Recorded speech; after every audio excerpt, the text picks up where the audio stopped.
안녕하세요. 절대갑TV의 명품 PD 한 PD입니다. 제가 요즘 유튜브에 그 여러 가지 그 프로그램들을 부동산 관련 프로그램들을 많이 보면서 느낀 게 뭐냐면 좀 겸손해야 되겠다라는 얘기예요. 겸손하고 더 열심히 좀 만들어야 되겠다라는 생각이 들어요. 많은 유튜버들이 진입을 하는 것 같아요. 특히 이제 폭락론에 대해서 많이 이제 조회수가 나오잖아요. 그죠? 요즘 뭐 폭락론이 대세니까 그러다 보니까 폭락론을 주제로 해서 그냥 뭐 이 사람이 어떤 사람인지는 모르겠는데 뭐 그냥 엄청난 프로그램들이 제작되는 것 같아요. 그러다 보니까 어떤 현상이 있냐면 뭐 저 같은 사람이야 뭐 많이 나오는 건 아니니까 항상 그 조회수 나오고 조금 호응이 클 때는 뭐 만회가 넘고 뭐 그런 정도인데 그러나 이제 예전에 이제 막 그 많이 나왔던 분들이 있잖아요. 이제 라이트하우스 같은 경우는 꾸준하게 나오시는 것 같고 예전에 뭐 예를 들어 뭐 100만에 200만에 막 그렇게 나오신 분들이 있어요. 근데 그런 분들 요즘 보니까 좀 조용하더라고요. 그래서 왜 이렇게 조용한가 했더니 프로그램의 퀄리티는 뭐 다르진 않은데 조회수가 잘 안 나와. 뭐 몇 천에 그 정도밖에 안 나와. 200만에 뭐 터질 때는 200만, 100만 터지는데 갑자기 몇 천회가 터지면 어떻게 되겠어요? 만들기가 싫겠죠. 자, 그만큼 이 유튜브 시장이라는 게 아주 급변한다. 그리고 그 어떤 보는 시청자들의 어떤 그 뭐랄까 트렌드가 확 바뀐다. 그죠? 왜냐면 뭐 방송이라는 건 우린 1인 방송이기 때문에 뭐 자꾸 똑같은 얘기하면 질리잖아요. 그죠? 그래서 열심히 이 유튜브를 제작하는 사람은 저 같은 사람들은 열심히 공부를 해서 지금 변화하고 있는 것을 정확히 전달하는 게 중요하다.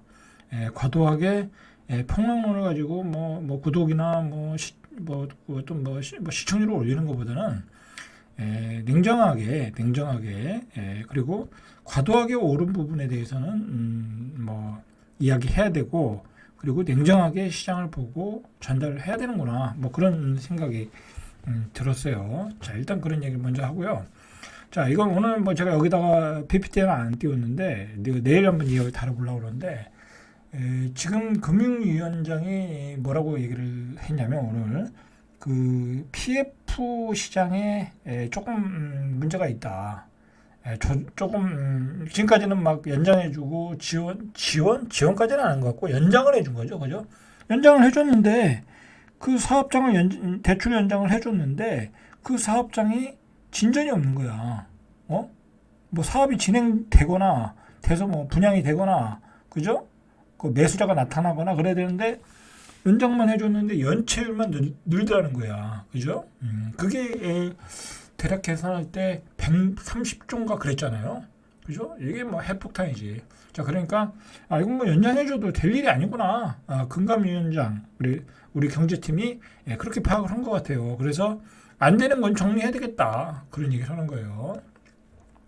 자, 제가 이 얘기를 하는 이유는 뭐냐면 앞으로 뭐 부동산이 폭락한다 그런 얘기를 하는 게 아니라 여러분 이런 거를 통해서 여러분들이 기회를 좀 잡으셨으면 좋겠어. 어떤 기회를 잡아야냐면 어쨌든 저는 지금은 이제 제 구독자들을 위해서 말씀드리는 건데 지금은 부동산이 아니다. 여러분들이 재테크를 해서 돈을 벌려고 하면 부동산은 아니다. 언제 이게 어떻게 될지 몰라. 언제 어떻게 될지. 그죠? 부동산은 그리고 이게 거대한 기증기 같아서 한번 내려가면 서서히 내려가고 올라올 때도 아주 서서히 올라온다니까. 그죠? 마지막엔 당연히 각도는 크게 나오지만 이게 내려가는 기간은 굉장히 길고 올라가는 기간도 굉장히 길다라는 거야. 자, 그러면 그 기간 동안에 제가 이야기하지만 대한민국의 지금 주식은 IMF 수준의 가격이야. 여러분들 그걸 아셔야 돼. 조금 어떤 대표 우량주들 빼고 뭐 어떤 그동안 소외받았던 주식들이 있거든요. 자, 그래서 뭐 반도체도 많이 빠졌었잖아요. 그래서 제가 지난주에도 반도체 주식을 좀 사라 라고 방송을 좀 했어요. 반도체 앞으로는 반도체다. 반도체가 갈 수밖에 없어요. 뭐 지금 AI가 신기술이 나오고 그 신기술에 맞춰서 계속해서 새로운 그 어떤 설비, 장비 막 그 바뀌어 나가는 거야. 오늘도 반도체 뭐 장비주가 많이 폭등했잖아요. 그 이거 뭐예요? 새로운 장비로 대체해야 된다라는 거야. 새로운 반도체를 만들어야 되니까. 그죠? 뭐 HBM 뭐 그런 반도체들 그렇다는 거야. 그래서 그리고 계속해서 새로운 수요가 생기니까 인공지능 때문에 반도체가 어떤 시대의 큰 트렌드다라고 얘기했어요. 자, 그럼 뭐 그런 주식을 사든지, 그죠? 반도체 관련주에 분산 투자를 잘 하시든지, 아니면 저희 오늘 주식 얘기를 나온 거 아니에요. 아니면 건설주를 사도 괜찮아요. 왜냐면 건설이 지금 다 맛이 갔잖아. 이 사업 자체가. 그리고 PF를 통해서 예를 들어서 PF 대출 연장 안 해주면 지금도 망하고 있지만 중소형 건설사들은 계속 망하고 있거든요. 지방에 있는 건설사들. 그러면 많은 그 경쟁자들이 시장에서 사라지는 거야. 그죠? 그러면은 경쟁력 있는 건설사들은 앞으로는 짱짱하다는 얘기야. 그죠? 짱짱하다는 얘기야. 그런데 주식은 바닥에 있잖아. 그죠? 그런 것들 서서히 사 모아라. 그래서 여러분들이 그것 가지고 한미천 마련해서 나중에 좋은 집을 사라. 그게 순서라는 거야. 그게 순서다. 그죠? 여러분들 소위 투자하시는 분들 예를 들어 투자하시는 분들 있잖아. 예를 들어서 서울에서 뭐 한 8억짜리 10억짜리 샀어. 투자로 분양권 샀는데 뭐 등기를 쳐야 돼. 명의가 없으면 그 8% 8%만 내도 1억이잖아. 그죠? 취득세가. 거의 1억이면 그 돈 가지고 나 같으면 주식 사지. 그죠? 그거 1억만 들어가나? 취득세 내야 될 거 아니야. 그러면 1억 7, 8천 들어갈 거 아니에요. 그죠? 중도금 이자 내야 될 거 아니야. 그죠? 그러면 1억 5천, 뭐 6천 들어갈 거라고. 그러면 그 돈 가지고 지금부터 바닥에서 주식을 사지. 왜 국가에다 세금을 내냐고. 그죠? 그리고 그 집이 올라가도 내가 투자로 그 집을 사도 세금을 내야 되잖아. 그죠? 다주택자라면. 다주택자가 투자하는 거 아니야. 별로 재미가 없다. 그래서 저는 일체 부동산은 쳐다도 안 봐요. 아무리 뭐 싼 게 나와도 뭐 그거 살 수도 없고, 그죠? 세금 구조가 그 돈 가지고 차라리 이 건설주, 반도체주 그런 거 지금 밑바닥에서 싹 긁어놓지, 그죠? 답답해서 말씀드리는 거예요. 답답해서, 그죠? 참 이게 이렇게만 얘기하면 여러분들이 잘 못 알아듣는데 제가 요즘 깜짝 놀란 게 뭐냐면 이게 제가 IMF를 경험한 사람이잖아요. 그죠? 그 IMF 때가 찬스였거든요. 주식으로 보면. 그죠? 주식으로 보면 찬스란 말이야. 그런데 그때 다 놓쳐가지고 다 얼마나 아쉬웠어. 근데 그때는 엄청 쌌었어. 뭐 쉽게 말해서 뭐라고 해야 되나? 메이저급 건설회사가 한 1,000원, 2,000원, 2,000원 안에 있던 것 같아. 그죠? 그럼 1,000원짜리가 10,000원 가면 뭐 10배 난 거 아니야. 근데 10,000원만 갔나? 그죠? 그랬단 말이야. 지금은 그 정도는 아닌데 어쨌든 엄청 싸다. 엄청 싸다. 물론 이제 옛날과 같이 그렇게 뭐 10배가 나오고 그러진 않겠죠. 그죠? 뭐 2배만 오르면 되잖아. 2배만. 뭐 지금 사서 2배 올라갈 주식은 그냥 깔려 있어. 어떤 주식이든지. 그만큼 이제 시장이 어떤 그 2차 전지와 그다음에 뭐 요즘 이제 테마주들, 그다음에 요즘 신규 종목들, 뭐 신규 종목들 무섭잖아. 그런 데를 쏠리다 보니까 그런 주식들이 소외가 된 거야. 자, 이건 나중에 얘기하고요. 이게 주식 얘기를 하고 있지 뭐 주식 방송이 아니니까 답답해서 말씀드리는 거예요. 자, 여러분. 최근에 그 지방과 서울의 거래량을 분석을 해보니까 서울, 경기도로 다 몰렸다라는 거야. 자, 여기는 대부분이 이 수도권에서 서울과 수도권이죠. 거래가 늘어났다. 9만 건 상당 늘어났다. 자, 이거는 두 가지 의미가 있어요. 두 가지 의미가. 첫째는 뭐냐면 지금 윤석열 정부의 정책 자체가 완전히 서울 수도권 몰빵이야. 이거는 뭐 지역균형 발전 그런 거 없어. 윤석열 이 정부는 그런 거 없어요. 정치 얘기 아니에요. 왜 그러냐면 이 사람들은 한마디로 이번 총선, 다음 총선이죠. 다음 내년 총선에서 이겨야지만 어떤 이 정권을 끌어나갈 수 있는 거야. 내년에 깨지면은 뭐 말 그대로 식물 정권 되는 거 아니야. 그러다 보니까 서울 수도권에 몰빵을 한 거야. 어떤 모든 정책이 그거의 어떤 하이라이트가 메가시티와 김포였고, 그죠? 그리고 뭐 수도권의 GTX DEF 발표, 그죠? 그거. 그 다음에 뭐 수원의 뭐 박지성 뭐 출마 예정 뭐 그런 것들, 그런 거 다 그런 거야. 예를 들어 그런 거야. 자, 그러다 보니까 당연히, 그리고 이제 반도체 클러스터를 용인과 평택에다 집중하겠다. 그러니까 용인과 화성, 수원 그런 데서 거래가 늘어났겠죠. 그죠? 그 지방은 완전히 썰렁해졌고, 그런 그 영향이 이렇게 거래량으로 나타나더라라는 거예요. 자, 두 번째로는 올해 들어서 확실하게 나타나는 게 뭐냐면 인구의 감소에 대한 어떤 임팩트야. 인구의 감소. 근데 인구 감소의 임팩트는 수도권에서는 나타나려면 아직도 멀었어. 왜냐면 뭐 지방에 있는 인구가 서울로 다 몰려오니까. 그죠? 근데 지방은 그 임팩트가 크게 나타나고 있다. 매년 그 유치원에 들어가는 아이들이 몇천 명씩 줄어들고 있다. 지방 같은 경우도. 그리고 유아원도 없어지고 초등학교도 없어지고, 그게 너무 가시화되니까 지방시장은 이제 뭐 투자하기, 뭐 새 아파트 사서 투자하고 뭐 그러기에는 뭐 이거는 완전히 하이 리스크 하이 리턴이 돼버린 것 같아. 그죠? 그러니까 사람들이 투자도 안 해. 그죠? 소위 말해서 줍줍이 나와도 사질 않아. 그죠? 뭐 일부 사는 사람은 있지만 뭐 그건 맨날 투기만 하는 애들이니까 뭐 그냥 혹시나 하고 사는 거고, 그렇지 않잖아. 근데 서울은 어쨌든 줍줍이 나오면 다 소화가 되잖아. 뭐 그거는 투자 수요도 있고 실수요도 있다고 봐야 되는 거니까. 그렇게 봐야 되는 거야. 그런 서울 수도권의 집중화가 굉장히 강해졌다라는 것을 이렇게 통계로 알 수 있어요. 근데 제가 이 폭락장이 오기 전에 저는 정확하게 예측했어요. 정확하게 했대. 뭐라고 그랬냐면, 제가 한번 유튜브 보세요. 폭락장이 오기 전에 얘기한 거야. 바로 직전에. 앞으로는 다음의 상승은 서울 수도권이다. 서울 수도권이 지방과는 비교가 안 될 정도로 다시 재상승이 언젠가는 올 수 있으니까 앞으로는 서울 수도권만 봐라 라고 얘기했죠. 앞으로는 서울 수도권만 봐야 되는 거야. 지방은 쳐다볼 필요가 없어요, 여러분들. 그죠? 그리고 세종 거기까지만. 그죠? 나머지는 쳐다볼 필요 없어요. 세종은 인구가 늘어난 도시니까. 자, 올 들어 지난 10월까지 전국 아파트 매매 거래량이 35만 2천 건 이 정도 거래됐대요. 자, 올 아파트 매매 건수가 지난해보다 9만 건이 늘어났는데 대부분이 경기도 수도권에서 늘어났더라라는 얘기예요. 그 얘기예요. 실제 지난 1월에 2만 가구를 밑돌았던 서울 매매 건수가 2월 들어 3만 건으로 회복했고, 뭐 5월 들어 뭐 4만 건도 계속 회복했죠. 자, 이게 특례 보금자리로 정부가 띄우기를 한 거죠. 자, 특례 보금자리로 아니었으면 집값은 계속 폭락했어요. 그냥 데드캣 바운딩도 없었어. 자, 그런데다가 수도권에 굉장히 집중적인 호재를 발표했죠. 엄청나게 발표했죠. 그죠? 그 뭐 용인에다가 반도체 클러스터 한다고 해가지고 뭐 용인 뭐 그쪽에 난리 났었잖아요. 그죠?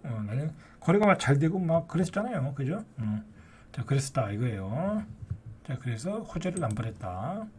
반도체 클러스터를 지정했죠. 용인에다가.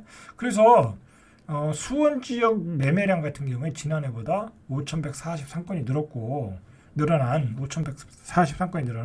8,802건이 되어서 경기도 내 최대 거래를 기록했고, 뭐 그래서 영통이 뭐 저번 주까지도 상승인가 그랬잖아요. 용인 지역 매매량도 8,172건으로 수원 다음을 차지했고, 그죠? 전년 대비 5,263건 늘었고, 그죠? 이게 다 정부의 정책, 수도권 집중화 정책이다라는 거예요. 거기에는 이제 여러 가지 이유가 있었죠. 자, 당연히 이제 화성도 늘어났겠죠. 붙어 있는 화성, 용인, 평택, 그죠? 수원. 자, 이렇게 네 군데의 거래량들이 늘어났다라는 얘기예요. 그죠? 수도권 전체 매매량 증가 규모도 모두 7만 건 정도 늘어났다. 자, 그 얘기는 거기까지 하고, 자, 그 다음에 오늘 나온 통계 중에 중요한 통계가 또 나왔어요. 이거 여러분들 정말 관심 가지고 보셔야 돼. 앞으로 부동산 정책에도 굉장히 영향을 주는 거고, 그리고 앞으로 나의 삶에도 굉장히 영향을 주는 거야. 여러분, 나 혼자 산다. 혼자 사시는 분이 750만 명이 아니라 가구야. 750만 가구. 그죠? 역대 최대다.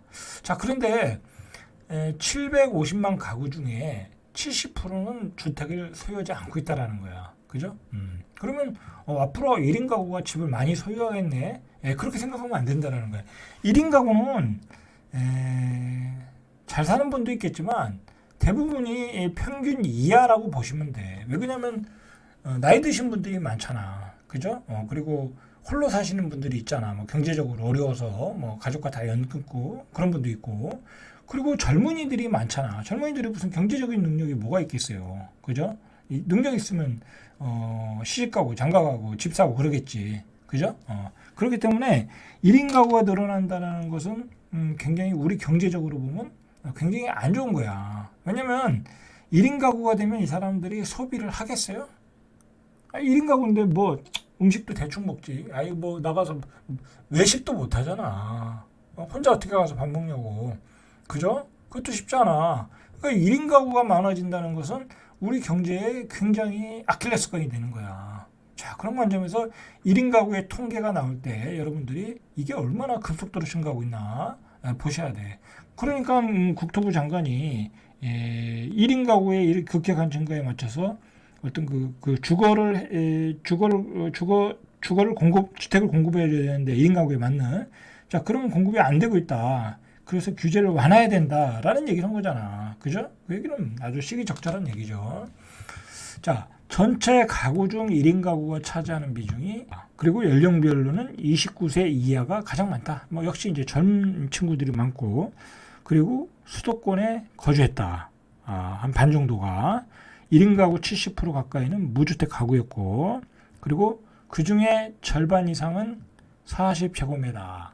이게 한 몇 평 될까요? 한 열 몇 평 되겠죠? 주거 공간에 살고 있다. 굉장히 열악하게 살고 있다라는 거죠. 열악하게.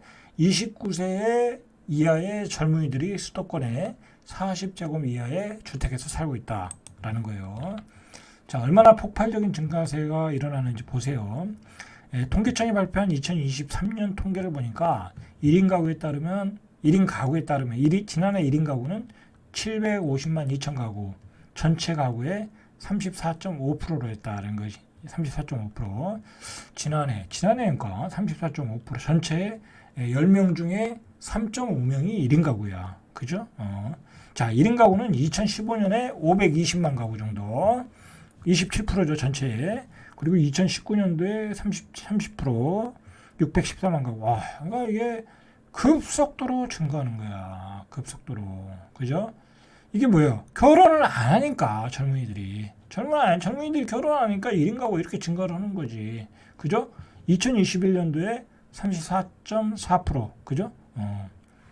이렇게 700만 명대를 넘어섰다. 그러니까 이게 굉장히 여러 가지로 문제가 있을 것 같아요. 여러 가지로. 이제 뭐 가족끼리 외식하고 뭐 그런 게 없어지면 가족끼리 외식하는 그런 자영업도 잘 되지 않겠다? 그리고 뭐 이제 뭐 가구 같은 것도 잘 안 팔리겠다? 그죠? 1인 가구인데 뭐 40제곱미터에 사는데 큰 TV도 안 팔리겠다? 그죠? 전체적으로 다 영향이 있는 거야. 자동차도 마찬가지고. 그러니까 우리 경제를 갉아먹는 거라니까 이게.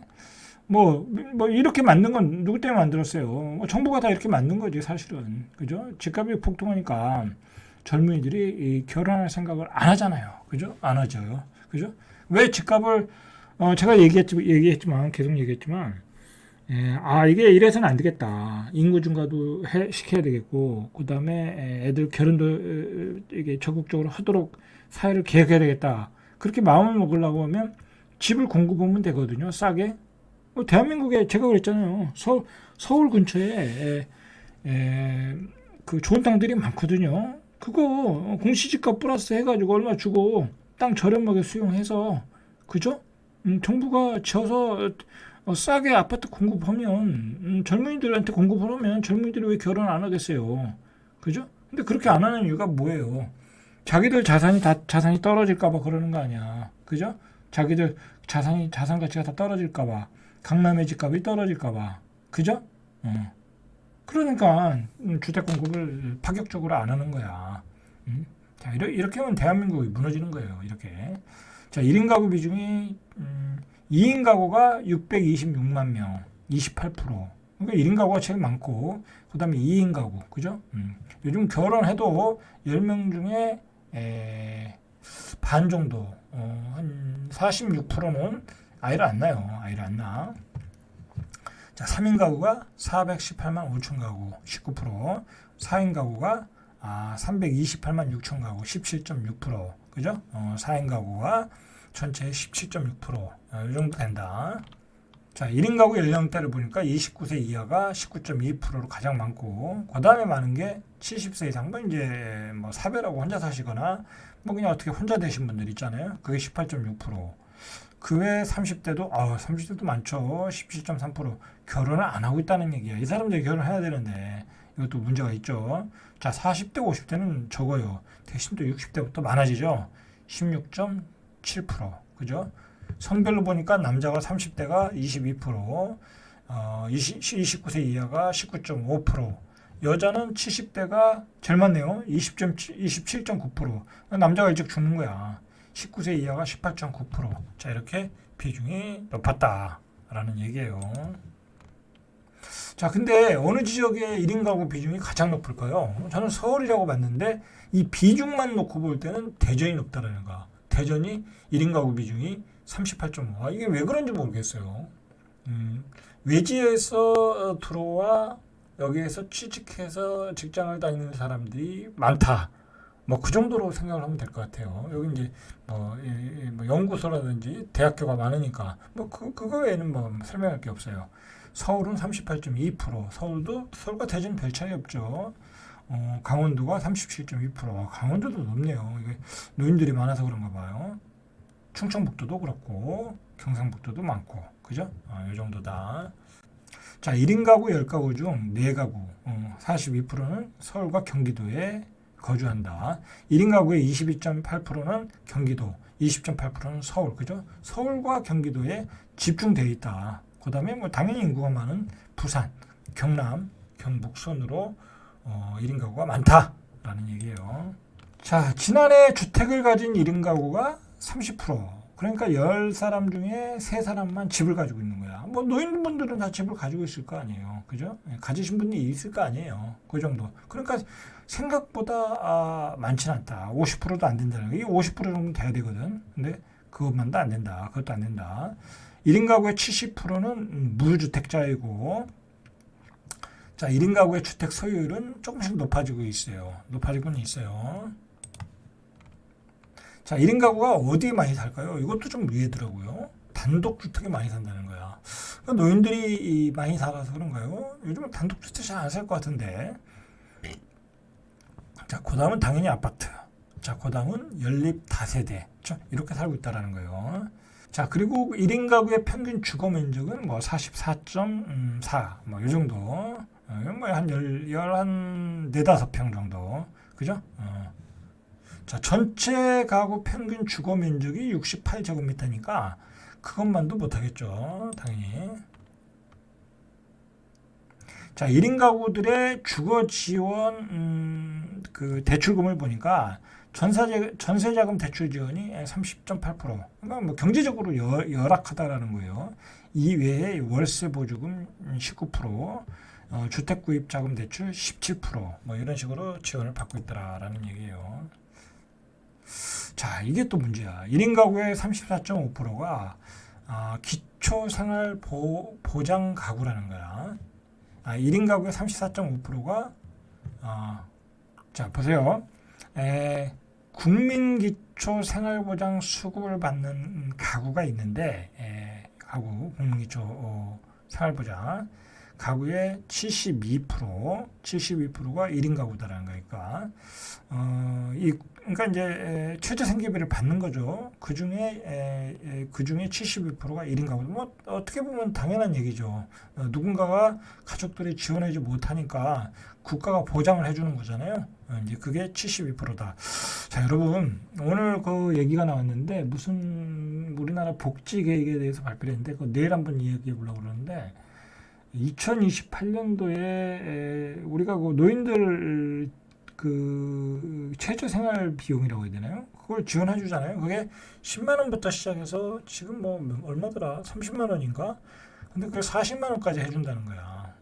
40만 원이면 적은 돈은 아니에요. 왜냐면 뭐 국민연금 받으시는 분들도 70에서 뭐 100만 원, 뭐 그 정도 수준이잖아요. 그러니까 뭐 거의 국민연금의 최저 금액 뭐 70만 원에 한 반 정도 이상을 해주는 거잖아. 적은 금액이 아니라고. 자, 그런데 이게 자꾸 늘어난다라는 게 더 문제잖아. 1인 가구가 늘어나면 이 기초생활보장수급이 더 늘어난다는 얘기잖아요. 그죠? 이게 국가적으로 문제야. 이 경제 인구가 줄어들고 있고, 그죠? 세금을 낼 사람은 줄어드는데 복지 혜택을 복지로 지원해 줘야 될 사람은 많다라는 거야. 이거 제가 보기엔 나중에 실현되기가 어려워. 내가 보기엔. 그렇잖아요. 국가가 세금이 안 들어오는데 어떻게 지원하겠냐고. 그리고 한없이 또 지원해, 그리고 또 좀 가려서 지원해야지. 뭐 집도 있고, 그죠? 은행에 통장에 돈도 다 숨겨놓고 그런 사람들도 지원 받더라니까. 그러니까 나가서 충분히 일할 수 있는데도 일을 안 해. 예, 그런 사람도 지원 받더라. 그거 정리 안 하고 하면 제가 보기에는 우리나라 국가 재정이 감당이 안 돼. 자, 어쨌든 1인 가구의 급격한 증가는 우리 그 고령화, 인구 감소와 함께 이 세 가지는 삼위일체로 대한민국의 어떤 그 커다란 충격을 줄 수 있는 어떤 어떤 뭐 통계다, 사건이다라고 보시고 항상 관심 있게 보시길 바래요. 1인 가구의 구성원들이 어떻게 사나 그 어떤 그런 관점을 가지고도 한번 우리가 잘 살펴봐야 될 통계라고 봐요. 자, 이상 절대갑TV의 명품 PD 한 PD였습니다.